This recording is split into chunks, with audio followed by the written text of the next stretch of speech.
ప్రతి ఆంధ్రప్రదేశ్ లో ఉన్న ప్రతి ఒక్కరూ బాగుండాలి, మీరు ఆనందంగా ఉండాలి. మీరే అన్నారు, ఆ రోజు మేము అడిగాం, రాష్ట్రం బాగుండాలి, యద్భావం తద్భవతి. మీరు ఎలా ఆలోచించారో మేమందరం కలిసికట్టుగా పార్టీలు వేరైనప్పటికీ రాష్ట్ర హితువు, రాష్ట్ర శ్రేయస్సును దృష్టిలో పెట్టుకొని ఈ రోజున మీ ముందుకొచ్చి ఇంత ఘన విజయంగా, ఇంత దిగ్విజయంతో ఈ సూపర్ 6 కార్యక్రమాన్ని మీ ముందుకు తీసుకొచ్చాం. దీని సూపర్ 6 కార్యక్రమానికి సంబంధించి భవిష్యత్తు రాయలసీమ వెనుకబాటుతనం గురించి, దానికి నీటి సౌకర్యాల గురించి, పారిశ్రామిక గురించి గౌరవ ముఖ్యమంత్రి గారు మాట్లాడతారు.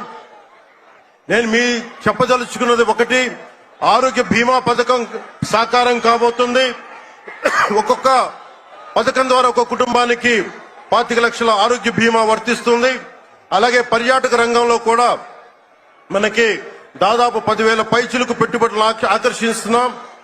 అలాగే పంచాయతీ రాజ్ శాఖలో కూడా పల్లె పండుగ ద్వారా 13,300 గ్రామ పంచాయతీలని గ్రామ సభ నిర్వహించి రికార్డు చేసి 2,007 కిలోమీటర్ల బీటీ రోడ్లు, 4,000 కిలోమీటర్ల సిసి రోడ్లు చేయగలిగాం.